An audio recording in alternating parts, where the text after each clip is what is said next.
Welcome to the Emo Social Club podcast, broadcasting to you live from emosocialclub.tv. I am Brian.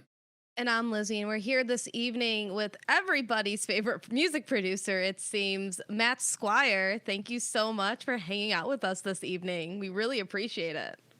Hey, thanks for having me. It's great to be here. And, I'm stoked to just chat and hang with you guys. I'm a big fan of the podcast. And,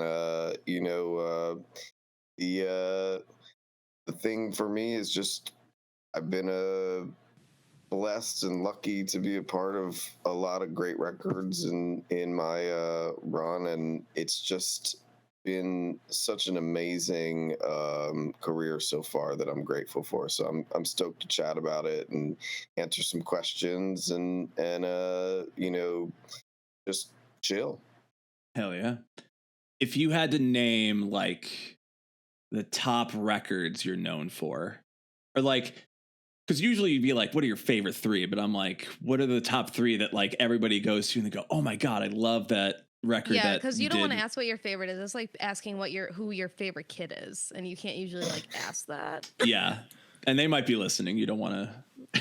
You don't want to call them out like that.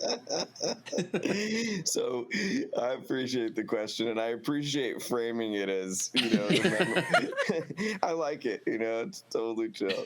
But I've been so lucky. I've been a part of so many great projects. The thing that I'm typically known for is I'm usually in the sort of identity phase when an artist is really figuring out like this is like what makes us as opposed to whoever else. So a lot of first albums from acts, a lot of acts that like I kind of call them FU acts, which is like I get these projects where somebody goes, yeah, we're not sure, something's not right, something's not clicking. And I go, no, you're crazy. Like, these guys are amazing.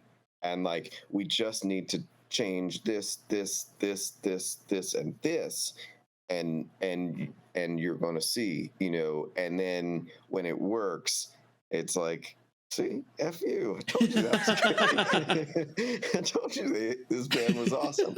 So, and look, I've been so blessed. So it's like, Fever You Can't Sweat Out, Panic at the Disco, The Main, Can't Stop, Won't Stop, a bunch of all-time low records, Boys Like Girls, Under Oath, Erase Me, Neck Deep, ADAI, Ariana Grande's first album, I was her executive producer, and that really was that sort of like, hey, what's she gonna sound like kind of thing.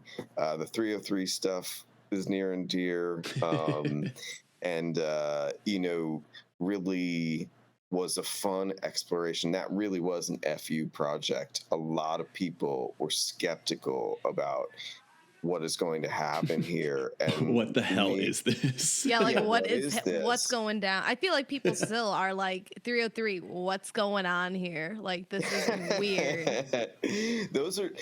They're people don't know this, I don't think, but those are two of the smartest people I've ever met. Yeah, no, they have like what masters? They're doctors. And I think, like doctors. They have doctorates and like science stuff. They are very smart men.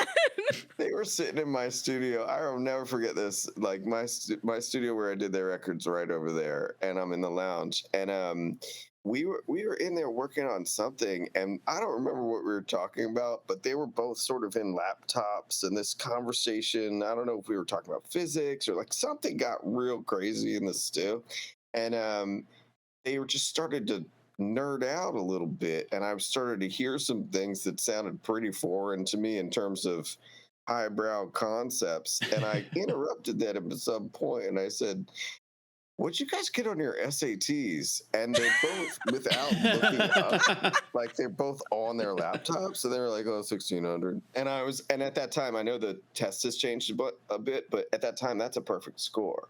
And I was like, yeah. Makes sense to me. Uh-oh. They're like, what'd you get? And I was like, I skipped it. They'd be like, hey, you know what? We don't need to talk about that. I didn't go. I didn't really even go to high school. I couldn't be bothered. It just wasn't my thing. I had a recording studio in my basement since the age 10. I knew what I wanted to do with my life. I didn't show up to the test. I mean, in that, like, so I think that 303 was like, they were really big at that time, going into Warped Tour, going into doing a song with Katy Perry, going into all these big tours. And I was a huge fan of them. Like, immediately I was like, this is amazing. This, like, it's sort of like lowbrow, like white kid hip hop, white suburban kid hip hop.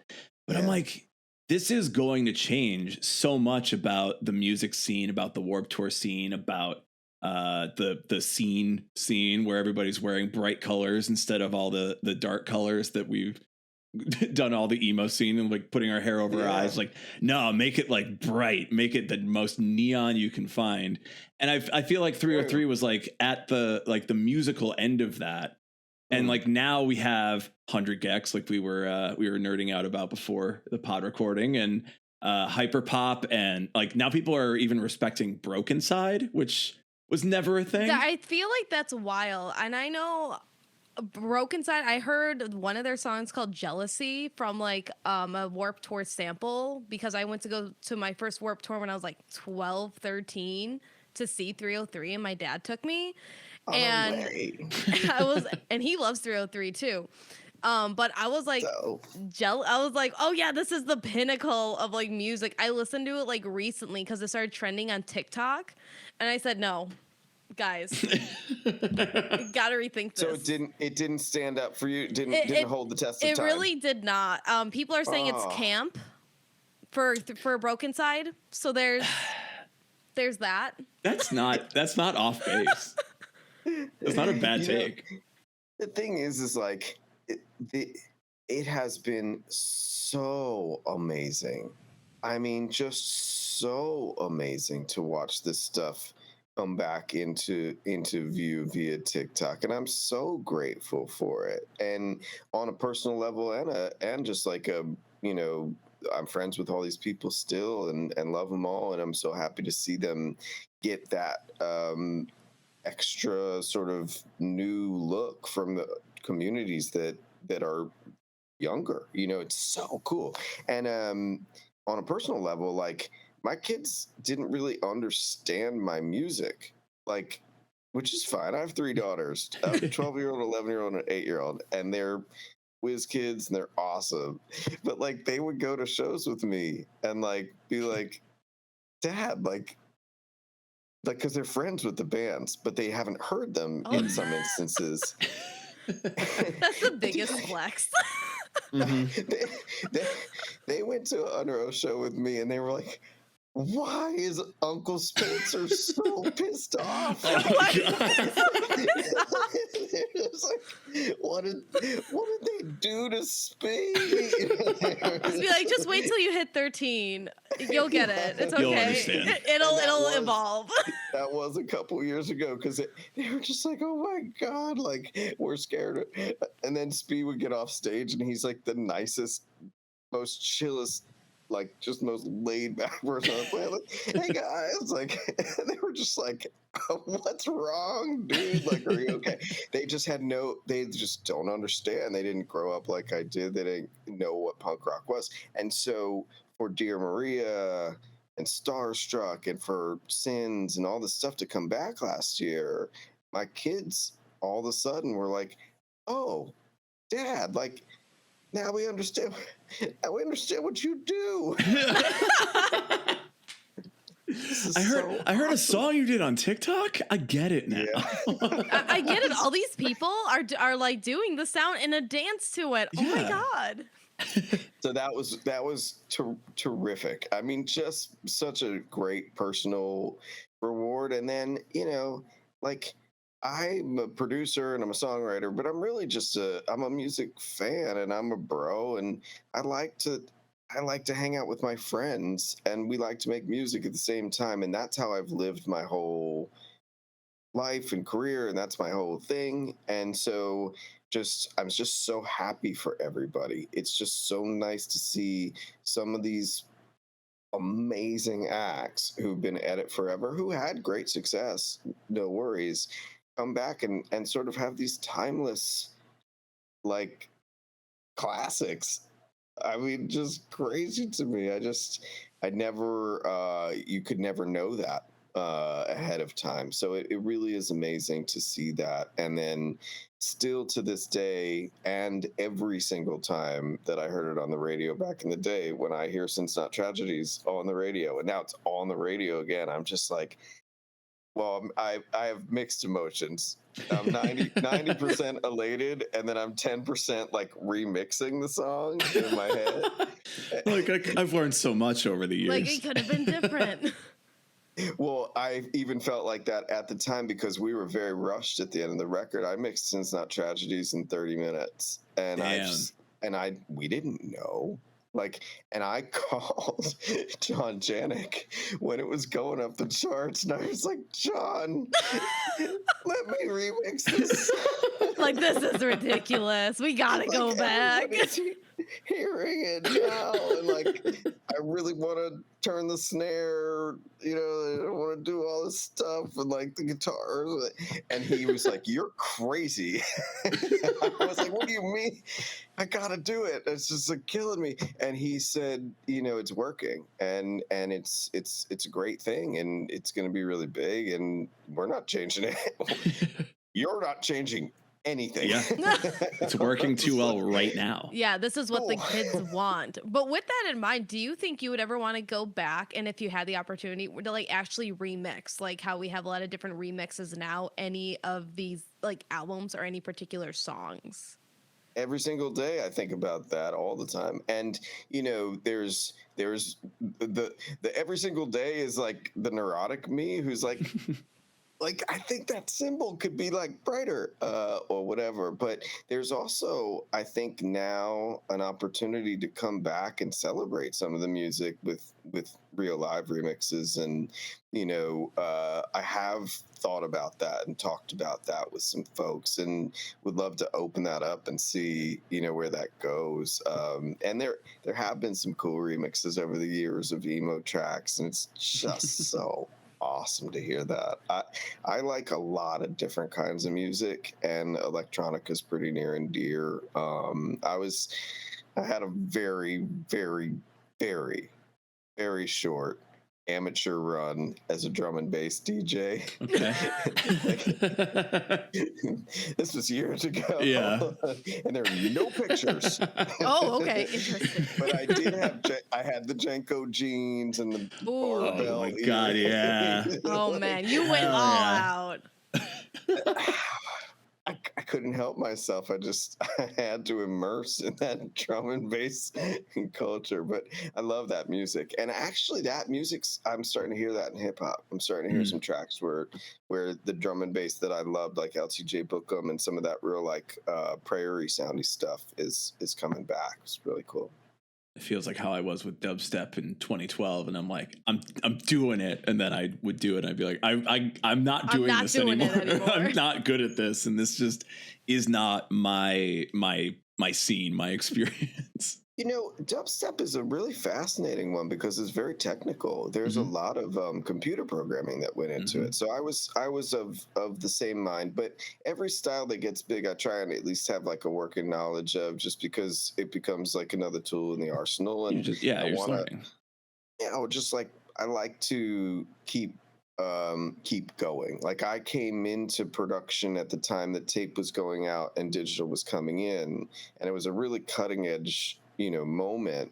And so I feel like those cutting edge moments, even the smaller ones, I always want to like grab all that stuff. So I spent some time working on that stuff too. And, you know, really, if I had really wanted to pursue that kind of music, the dubstep guys, like, they're literally crafting their sounds. It can be like 12 to 17 hours. You know, it's like really, really, really in there. And I'm a guitar player, I'm a drummer, and it's like I can do a lot of computer stuff, especially last couple of years. I've gotten a lot more patient with it, but I don't know. It that art form is very technological, so I feel you.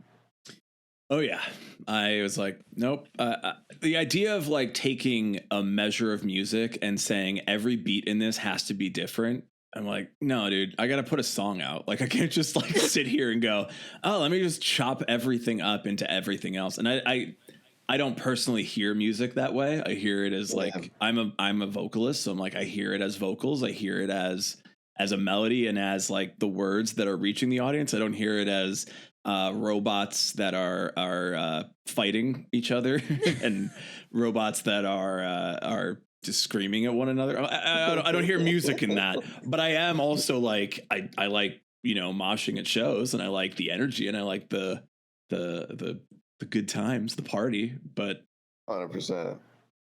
uh 100%. I feel like I'm going to talk about Fever first because we'll just, spend the entire time on that. So I want to make sure we have enough time for just me to talk about Oh my a God. fever you can't sweat out. Um, I think it's a perfect record from like a sequencing standpoint. Uh, I've done like a couple shows of like those cover shows of a full album play of it. Like whole band learned it. We went and played it. We've done it a few times now. And That's cool. That's I was like, amazing. it's so good because when you're putting on a show, it starts with like a couple bangers off the top. Martyr and London Beacon songs, and like you just like get into it, and then you have the halfway point where everything turns from electronic music into more organic string parts, and then you have the main banger single as like track 8. I'm like, that's so good because the single isn't like the third song, and then you're like, cool, well everybody hang out while we play like the other ones. It's like every song on that record is just like single quality uh banger chorus, verses that you can jump around, dance, there's energy in it. Like, yeah, that's my hour. That's my type 5. I feel you. Well, I thank you for all those kind words. And look, the there what I can, to some of those points, like some of that was planned and some of it wasn't. And the whole process was, we had so much fun because we didn't know like that it was going to be a success. We didn't even know that an emo album like that could have that kind of success because they had gotten signed by Fall Out Boy, which was the biggest thing in our world, right? Because I make a distinction. It's all together now. Where like Blink and Green Day and some of the predecessor bands are kind of in the same thing, but that's not how it felt at the time. Mm-hmm. Like I looked at their wave as something different, right? And I loved all those bands, but I just didn't look at that as like emo. But Fall Out Boy very much did. They came from our world. It was all over Absolute Punk. Like they were all our friends. It's like that was very much like we were all going, oh my God, Fall Out Boy has just sold 200,000 records and Pete's a celebrity and Pete's going to sign this new band, right? And so we didn't know that like we thought maybe we'd sell like 10,000 records total was our goal. And we were stoked about that, like that was the scale of what we were looking at. So and I love that, and I've tried to carry that with me throughout my career, which is like, don't care, you know what I mean? Just go and make a great record, like just like don't think about all that stuff, like just go and be creative and like make the best record that you know how to make, and like really listen to your own radar and all that stuff. But the sequencing was strategic.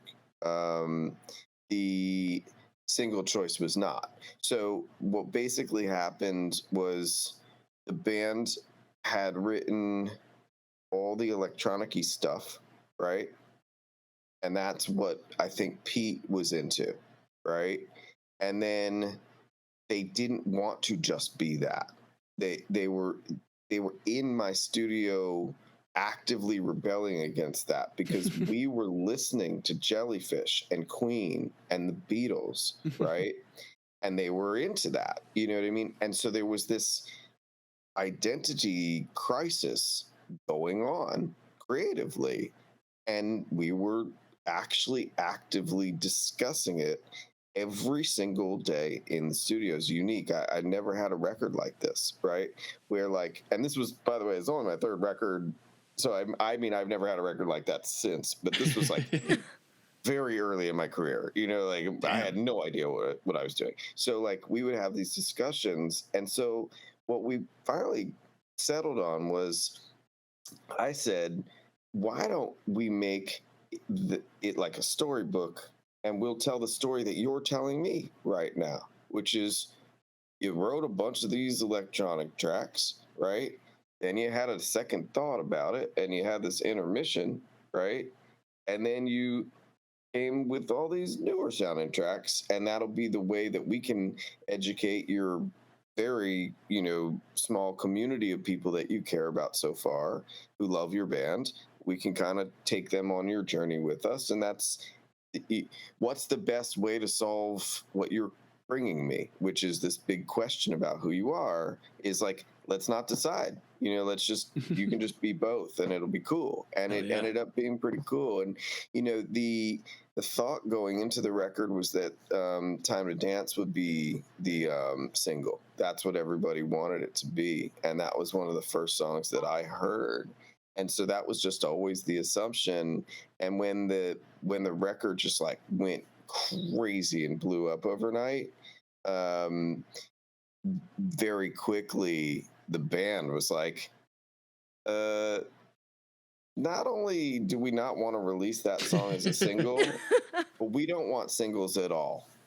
And now you've got Atlantic Records and the managers and Fueled by managers were Crush, of course, and Fueled by Ramen going like, what do you mean you don't want singles?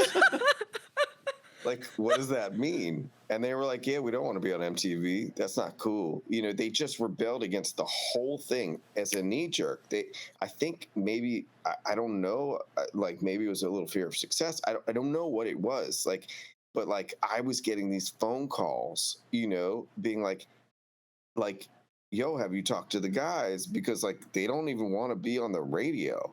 And they just left like a Atlantic, like a pretty serious meeting where like they just walked out and they just said, yeah, so then just don't put us on the radio, it's cool, and just like walked out the room. Oh my God. I hope it's been long. I hope like it's been long enough so that these are all in good fun. Everybody's well intended in all these discussions. They were not heated.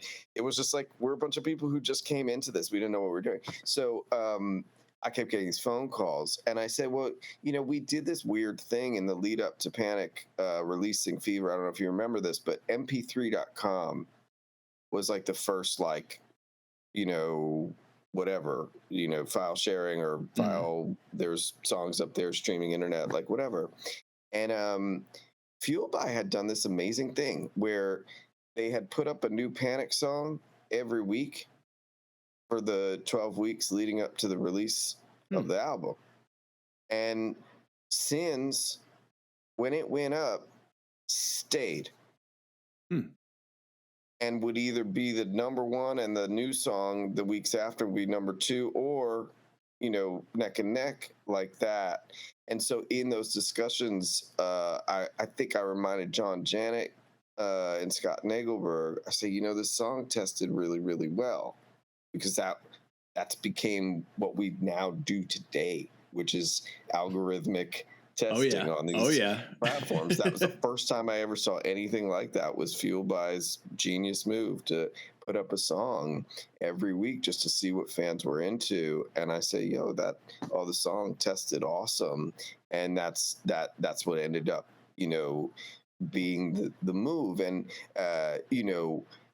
thank God, because that identity for them, I think, really worked. And it really spoke to who is this band versus who is Fall Out Boy, who is their contemporaries. And it gave them I think, and Pete a much better narrative, which is not Pete signed a band that sounded like, a little bit more like them, but more just this unique thing that, has stylistic references to Fall Out Boy and emo, but is also very rooted in hippie culture and, circus vaudeville culture. And as a high school Theater. and college theater kid, I was like, oh, this is it for me. well, so you were in good company, because that's exactly what Brendan was. Oh yeah, That's exactly what that's why we chose that setting for him. That's who he is. He's an actor in that way, and he's just tremendously talented. And so good on you. And it's great that you love that record, and I really appreciate the kind words and the fact that you'll even learn it and play the tunes. That's awesome. Since I've heard it, it's been one of my favorite records.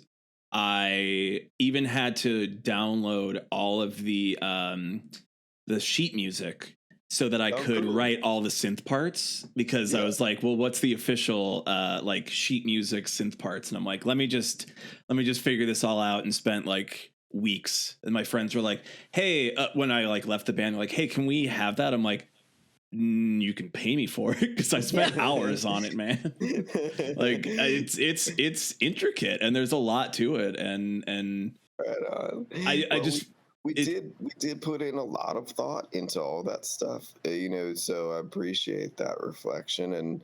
And we got real string players on Sins. I was telling you guys know Jason Tate. He ran Absolute Punk, that news group website. That forever. Sounds familiar. I remember Absolute Punk. I do a lot of like journalists and like old school punk zine research, because Right I'm a on. nerd. So I've heard of him and like Absolute It was Punk. a great resource for us during those times. We had this. It was news posts. It was very much the first time I ever saw these news posts that goes down like a reel like that. It was a great site, and we would get these updates about our favorite bands, and then we posted on that site. We said, we're in Maryland and we need a cellist and a violinist. Is anybody around? And we paid them each $50 to play on Sins, and they played those parts. And I reminded Jason this just the other day, because he posted something about being nostalgic on Absolute Punk, and I was like, did you know that we post that it sends the strings came from posting on your site? And he actually didn't know that. It was pretty cool. And then I meant to follow up with him, and I forgot. And I should follow up with him, like, bro, like, that's an NFT if you can find the screenshot. It's like, you call the guys, I'm sure they want their cut. Yeah. It's like, you can find that post, Jason. Listen, I came across some archived articles from like Absolute Punk and like my deep dives, and I'm like, wow.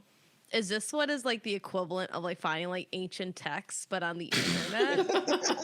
It's the ancient emo scrolls of Absolute Punk. Like, I found the scrolls. But it was terrific fun. Like, that was a great time in music. It was such a good time, and I'm so heartened to see that people are celebrating it again and just excited about that stuff. And it's just awesome to hear that it meant so much to you. And every time I hear that, I just get so stoked. The NFT comment is a nice little segue into well, we were originally just contacted like, do you want to talk to Matt Squire? And we were like, yes, yeah, 100%, yes, we do. And then we got a little bit of like a presser about EmoCoin, which is interesting. Right. And we were kind of we were ripping about this before we went live here, but we were joking around like, oh, if somebody did make that joke of having EmoCoin out like on TikTok, I'm pretty sure like a year and a half ago I saw a video about it, and now here it is. So would you like to tell us more about this EmoCoin? Well, so it did this. The EmoCoin like started as like a funny conversation because we all saw Dogecoin and we were like, if dogs can have their coin, then surely us emo kids can have our coin too, right? And it's like, I mean, it's 2022. Everybody's going to have a crypto token or whatever. I mean, naturally, of course. When I was a kid, I knew that when I grew up, I'd have to have my own crypto Yeah. token. But Yeah. yeah, so I was approached by this great company called Rally.io. It's built on Ethereum, which is a great platform. And their thing is they're doing these things called social tokens, and it'll be like a band. It'll be like Portugal the Man has like, it's almost like fan club currency, right? Where like their fans are holding a Portugal the Man coin, and the more of it they hold, the better access they get to events, merchandise, all things Portugal, right? Which is super cool. We've always had fan clubs. We've always had exclusive fan clubs, and a lot of them had paid memberships. And so that's kind of what this is. It's a very special way for your community to be a bigger part of your artistry. I was approached about this, and I was like, I'm not doing a Matt Squire coin, right? Because like, I love that I'm being asked to do a Matt Squire coin, but I am behind the scenes person. Like, I am a producer, I'm a songwriter, and I don't want, the bands are the ones who are supposed to shine. Like, I made this decision a long time ago that I was going to be on the other side of that, and I'm into it. I like being behind the scenes. But then I just started goofing off in the meeting, and one thing led to another, and I was kind of like, well, what if we call it EmoCoin? And everybody's cracking up. And I hadn't seen the joke, but I assumed, I'm like, there's no way this is an original idea. I can guarantee that it's not. But we were just cracking up, and it was good fun. And then a good friend of mine who was on all the calls and in all the meetings and is a partner with me in EmoCoin, like, hit me up like 3 hours after this funny conversation and had bought all the domains and was like ready to go. And I was like, all right. Like, here we are. We live here now. Yeah, let's do it. But so what's going to be fun about it, and we're just sort of getting started with it. We wanted to get it all set up. And what's going to be fun about it is just like, I'll be doing, production tips, record reviews, sessions with people, write a song with me. I'll write, something, and you can tell me it sucks, or tell me it's cool, or tell me to change a drum patch, or just whatever. Like, just some cool, weird stuff that I think, music geeks and other, producers and engineers and people in our world will be into. And part of it is to just bring people together and raise awareness, and have this great kind of tight-knit community that's sharing in the token and sharing in crypto and sharing on a lot of current events in the music business. But it's also a place for me to showcase some technology stuff that I work on with my other venture, which is called Entangled Audio.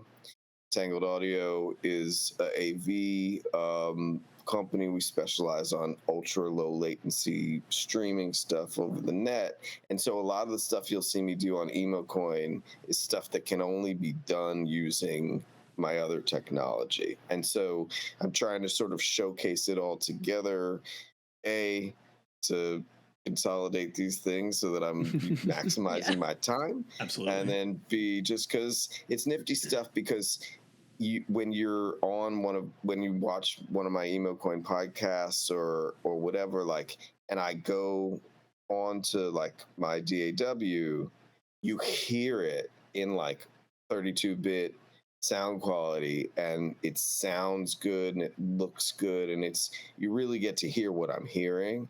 And that's different than most internet music communication, right? It's like we associate internet music communication and audio video with just being the worst in the Jump on Zoom terrible. and you have the most latency and everybody's falling out and you can hear everything terribly. It's yeah.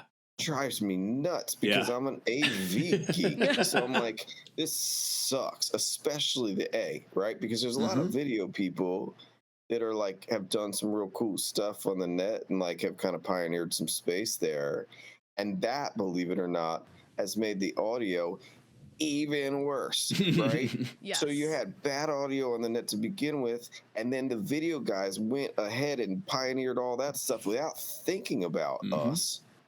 And then the audio is just like 95% of what people complain about, their audio glitches or audio feedback or like all the things that you hear, you know, people like unhappy about. A lot of it's audio. So I've always been fascinated by just how broken the internet audio layer is, and I've especially since pandemic been compelled to like get some stuff into the marketplace that can help enhance all sorts of online recording sessions, virtual events, collaboration, you know, you name it. And I linked up with a couple great partners for Entangled Audio who are in a band called the 555, and they're coders. And so we put our heads together and built a couple products that are in beta right now. And we use them for all sorts of stuff, but I use them exclusively on my EmoCoin content pieces for a reason, you know, to showcase that tech and also to tie people into the community so I can kind of educate on both. But yeah, it started as a total joke, you know. I hope people think it's funny and don't think I'm like, do you know what I mean? Like I was like a little self-conscious about it, like people are gonna hate on me for it or something like that. So I apologize if I offended anybody with it. I'm just having fun, and We're I just thought having fun on the internet. Yeah. Yeah, I mean, if you can't have fun on the internet, you can't have fun anywhere because it's all we have left. Crypto is one of those like because everybody is aware of it and it is like drawing so much attention and everybody's falling on one side or the other and they're saying like, oh, it's this or it shouldn't be this, is like, yeah, the person who then owns, you know, a $ EMO as like a crypto thing is like obviously going to be judged by one way or another. But when we first saw it, I was messaging Lizzie and I'm like, you know, this is like the one person where I'm like, who's going to complain that the guy who produced Fever, who produced 303 All Time Low, who's going to complain that this is the guy, you know? Like if anything, it's like, oh, good, he got it, so that nobody who's it's not like, oh, hey, Elon Musk got to it first, and now we're even more upset. Oh, MGK has it. I heard your explanation better than my explanation. I'm gonna take, if it's cool with you guys, I'm gonna do that. Like, I just wanted to make sure that it stayed authentically within our communities. It's like the low key gatekeep where everyone is like, we need to start gatekeeping pop punk and emo again. Yeah, like all but it's over, like the gatekeeper like, we're all happy is gatekeeping. Yeah, like I did it for the scene. I did it to protect emo from you know, all these people trying to get in. We're it's like, defending pop punk again, but we're defending emo from what? I'm really not too sure at this point. We'll figure that out later, but I'm scared to ask about the gag. Okay, I'm stealing this from you guys. Please. But I'll pay a couple royalties in EmoCoin. I love it. Yeah. There we go. Square. You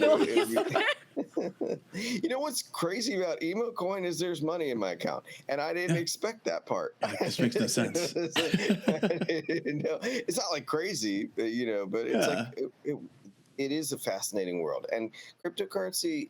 It's very. I mean, like the thing about it is that it's crime, right? It was built by criminals. It's crime. It's crime. I mean, we're gonna take that quote and we're gonna put that as like crypto ... It's crime. That's actually the new slogan. It's gonna get everyone into it. So it's fascinating, right? Because maybe this is how new currencies always started. It's just been so long since we saw like the Wild West or whatever. Like we don't know because you can assume that like when they pioneered like the currency we have today, that they probably went through the same thing with a bunch of criminals. Were like, oh yeah, gold. You don't got gold, you don't get to drink. You know what I mean? Like, yeah. tough. Like here's our guns, right? Like that's how crypto started. It's like money laundering and stuff like that. And to this day, like if you go on the dark net, the first thing you see is they have these services where you chop off the block. I don't know anything about this, by the way, where you chop off the blockchain of your crypto dollars, and they give you a whole new blockchain. And so I get a kick out of crypto originally. I mean, it's getting really well established now, and I'm really impressed with how it's being normalized. And that is probably what happened with other currencies. But in the beginning, it was just funny to me because the marketing was like, yeah, and it's like theft proof because it's got a blockchain on it. And I was like, no, it's not. It's like LOL. Well, it's like recently there was somebody, I think I saw on the news last week, somebody was accused of stealing like millions of dollars in Bitcoin. And then they were like, oh, but it's like fake money. And I'm like, what is going on? Was that the couple? Yeah, the couple, yeah. Because they were like, I don't know how she got all this money. And I'm like, is she Anna Delving it? I hope so. So they can claim ignorance as a legal defense because they didn't believe that it was real. Just like me. I'm like, dude, there's money in my EmoCoin account. Everybody listening right now, do not steal Bitcoin based on this and claim ignorance. Do what you need to do, but don't cite us as any source like that. I didn't endorse those Dark Knight sites. No endorsements. Sites either. Yeah, speaking of the Anna Delvey story, that was awesome. I've been listening to a few podcasts over the last like couple years, and they've done like 2-part specials. So when I saw they finally made Netflix, I haven't watched Netflix, but I just listened to a bunch of podcasts that detail how insane this entire thing is. And listen, she girl boss gaslighted her way to the top. Like no other. You gotta watch the Netflix thing because it's Kimmy from Ozark. Oh, I've never watched Ozark. I haven't watched Ozark either. No, I have to watch Ozark and then I'll get into it. Brian, I'm coming over watching Ozark. I took a breath. I'm cool, guys. It's cool. Cool. Yo, watch Ozark. I say watch Ozark first. Okay. Because I'm a fan of the actress. Like she's awesome. At least watch one season of Ozark so you get to know her. Because then you see her transform to Anna Delvey and it's like, that's Kimmy. It's weird. It's kind of like, remember Dexter, where like Michael C. Hall was on 6 Feet Under and he was like one character and then he was on Dexter. Like, and he was how are you? Different. It's like, how do you do that? Like, aren't you the funeral guy? Like, and it's like, whatever. That's what it's like. She's great. And it's a fascinating story. And they nod to like Fire Festival and like some other people that she ran with that were running similar frauds. And it's just like you all are in this weird fraud circle together, allowing each other to just gaslight one another onwards until one of you go down first. 100%. It's crime. And it's like, it's crime. And it's like, because these people are doing like what my friends did when we were like 14 and like going to restaurants and like running out the back door instead of paying the check, like that kind of stuff. But they were like, $32,000 tabs and stuff like that. It was crazy. Super. She's a very courageous lady. Very courageous. Yes. That takes moxie like I've never heard of before. Like that is literally the epitome of fake it till you make it. Mm-hmm. Oh, but like that's what it was. A lot. They say that a lot in her legal defense, allegedly, or at least according to the Netflix thing. It's fascinating stuff. Very, very cool. But I'm a big fan of. Oh, sorry. You want to ask a question, Lizzie? I could ask a question. Wow. Fine, go for it. You ask the question. This is why we need a lower latency, just so we can, be a little bit more in the moment. Like we were talking a bit before about like the entangled audio thing, and I was nerding out over it because I'm like, yeah, the latency just is a monster, and it's like, talking to Lizzie and then talking to the stream is like you're losing so much time, and having like that faster connection, letting you like interact in the moment with somebody. Like you're not just in the chat, you're actually like and this is going to be my segue into like EmoCoin's like benefits is like you get to sit there and kind of be live with somebody in the same feeling of experiencing a concert, experiencing like a meet and greet, and all these things that you're now offering with EmoCoin is like, hey, you get to be in a call with a band that you like and talk to them, and it's a special benefit of all of that. And so yeah, I nerding out over it, but now it's just, hey, we messed that up because we don't have that. We don't have that low latency. You're nail on the head with my passion for it, right? Which is like my belief, right? And my partners in Entangled Audio, like we talk about this all the time, right? Is like my belief is that live music, it is a live kinetic connection between the audience and the performer in the same way, a spiritual one, in the same way, that church and a religious service is like that, or a great speech from a world leader or, inspirational leader, right? There's something that happens to us and moves us and drives us and can transform us in that process. And it can't happen unless the participants really do feel that it's live.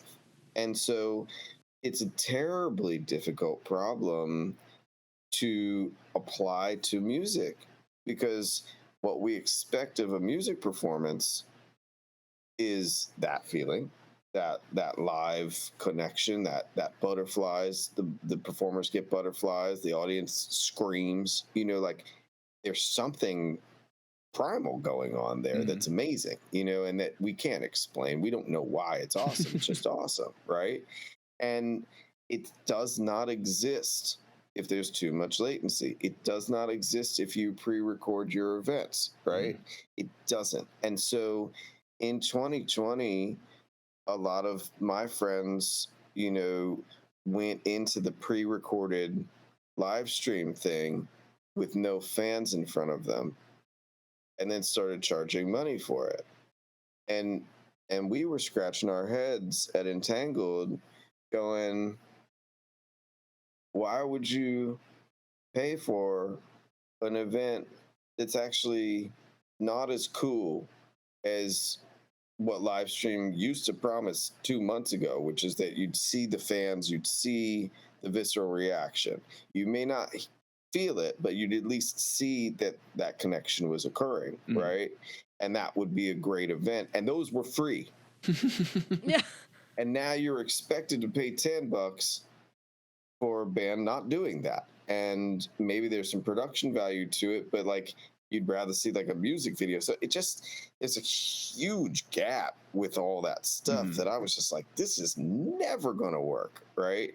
And so I had been obsessed with online collaboration and online recording since about 2014. I've always wondered, like, why can't I just like plug my guitar into the freaking internet and have you plug your guitar into the freaking internet, and why can't we jam? Like, and everybody always saw distance and latency and networks and Verizon and bandwidth and all this crap. And I totally believed them. And guess what?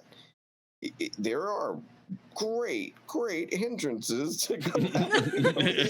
It's really, really, really difficult. So we came up with a solution, and we started jamming and testing it every night. And we've done like 1 million hours of just trial and error testing and whatever. And we have it so that we can sync up different musicians in different locations, and they can play and hear each other in real time, and then it streams out in real time, and the audience can interact and feel. We're not pretending to be zero latency. Zero latency does not exist, right? But what we studied was the human thresholds for latency, right?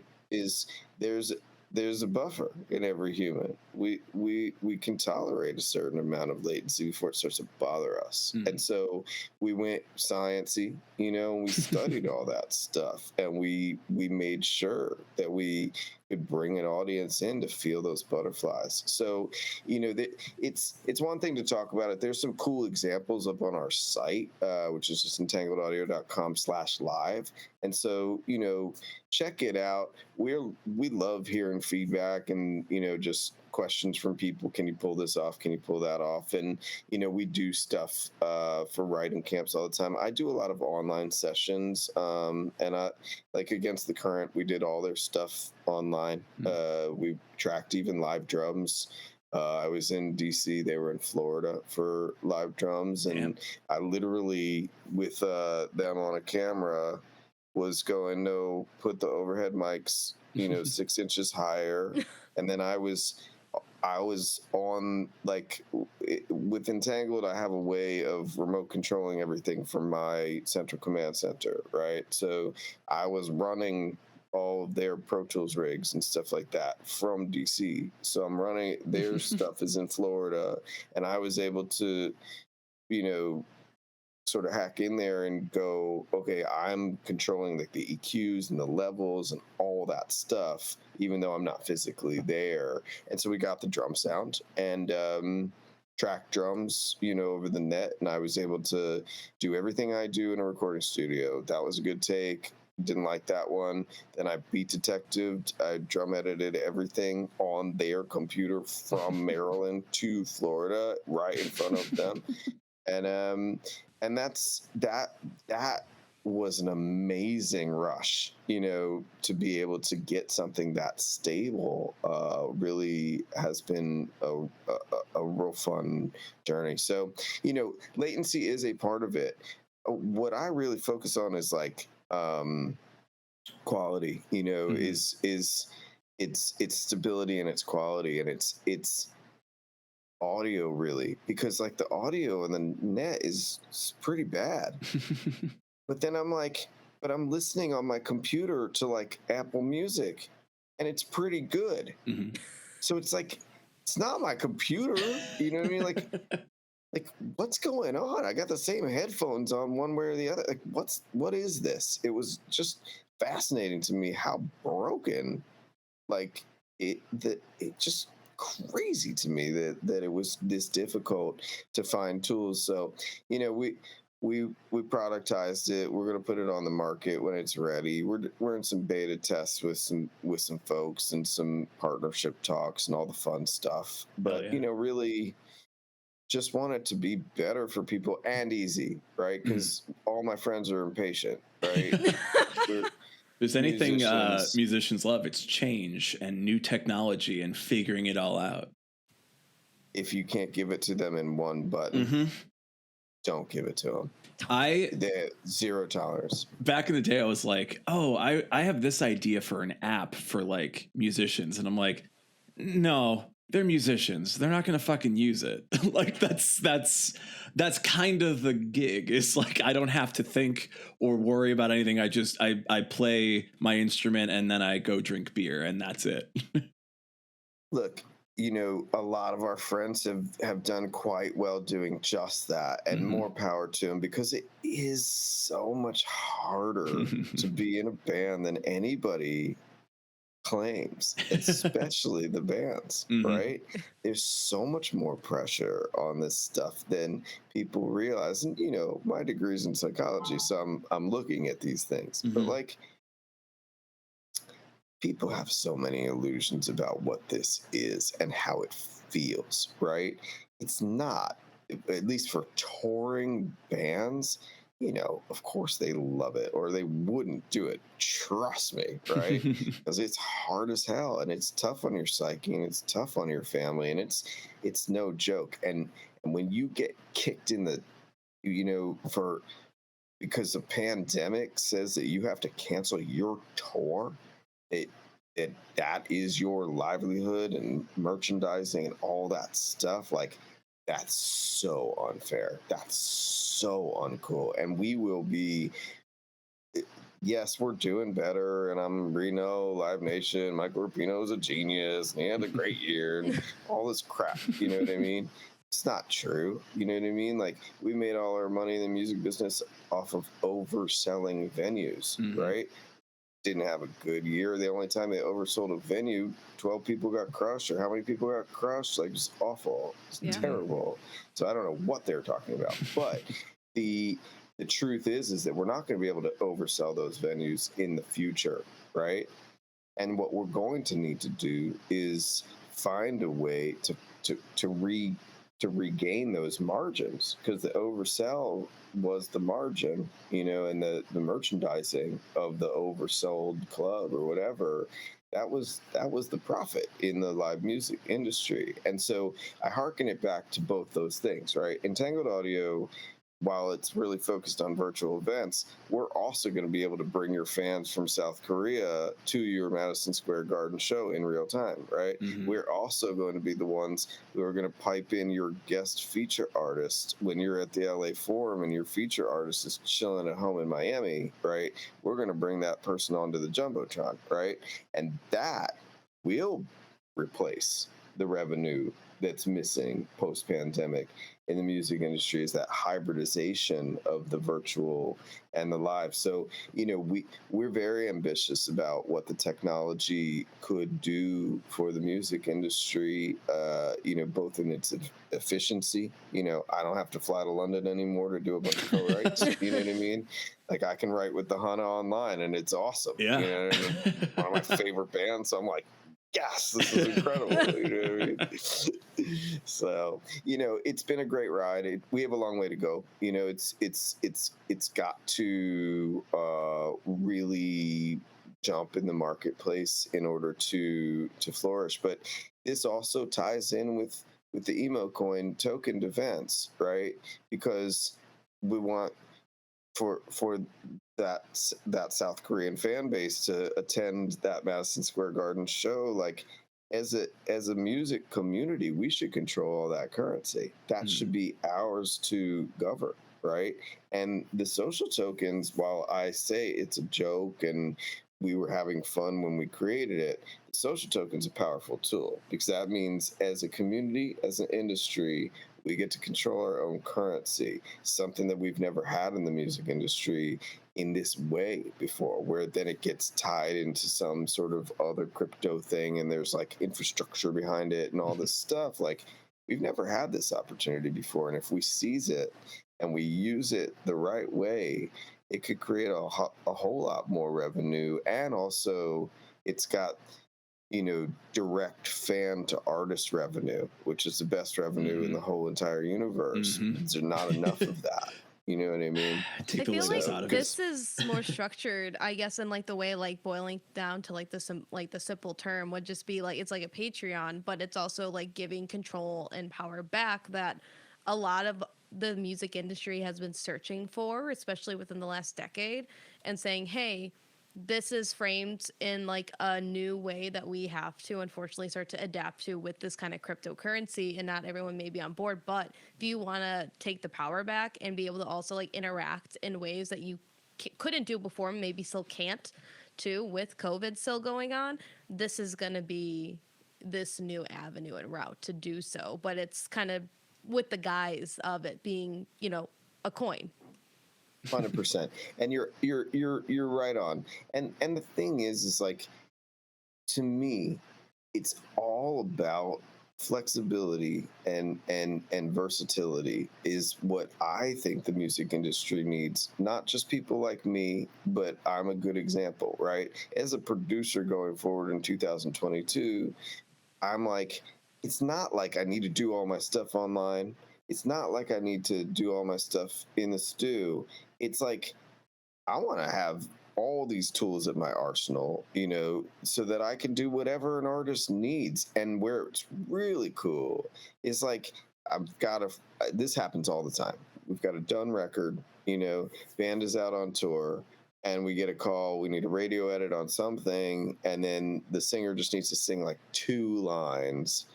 And like, they have to like find a tour stop studio or have their own rig or like whatever it is. And it's like, not anymore, right? Now I can just be like, yo, like, dial into Entangled, cool, all right.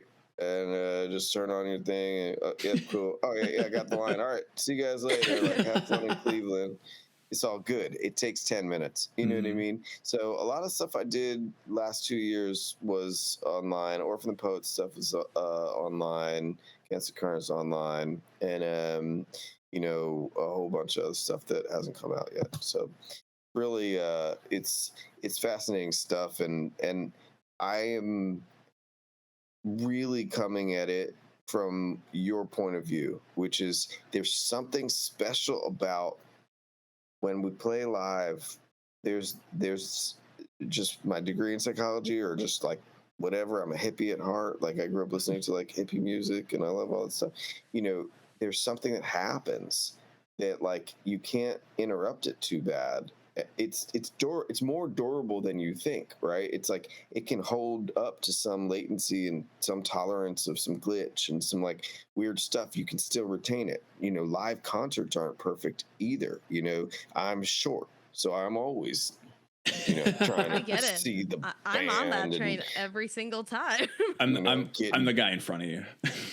Yeah, sorry. You spill beer on me and all that stuff. I've suffered at these. I've been there, man.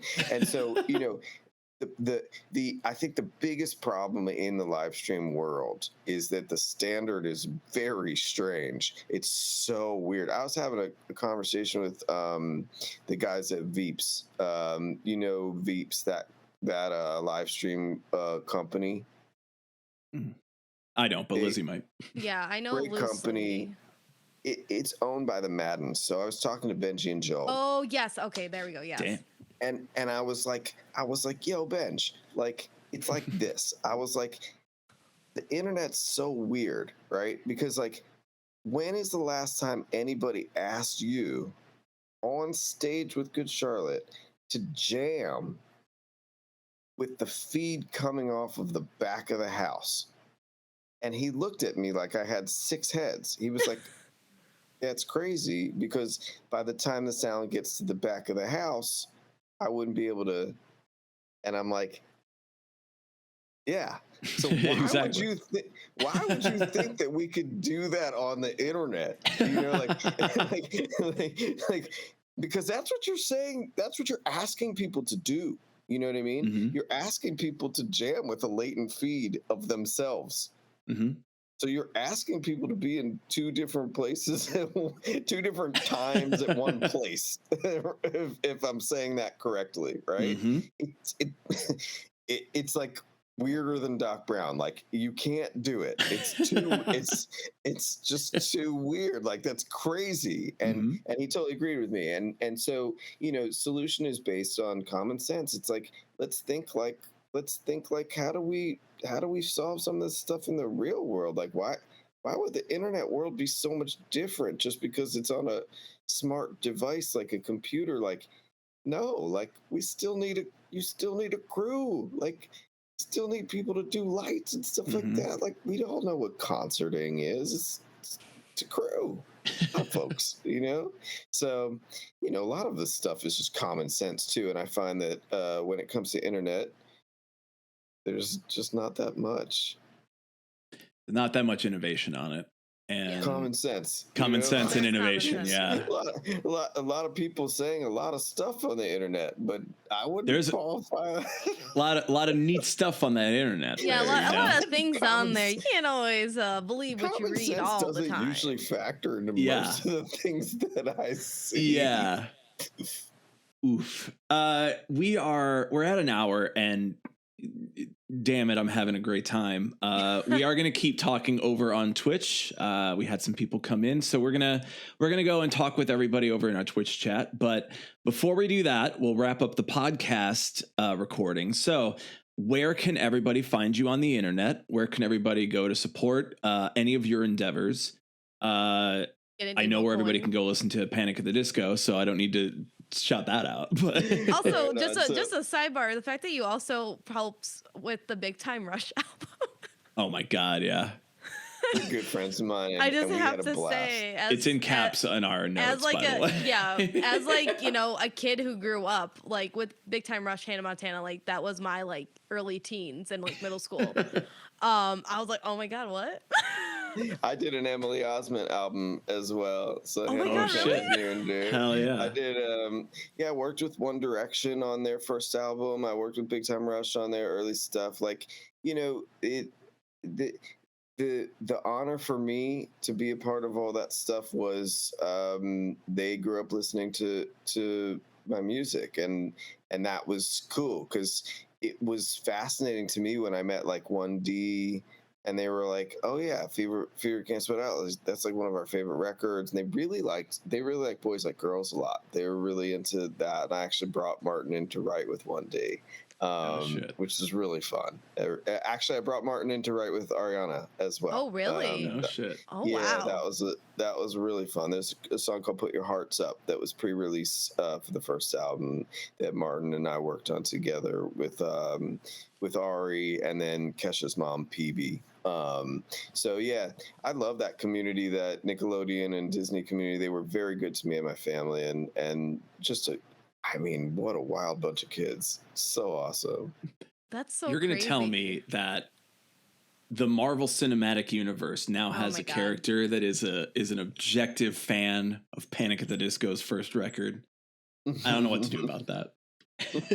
Is it weird that I was never into One Direction, but I'm huge into the Marvel Cinematic Universe, so I can connect everything back to that. But it's like, all right, Absolutely. Disney, I don't know nothing about that, but like, look, let's talk about that ending scene of the Eternals.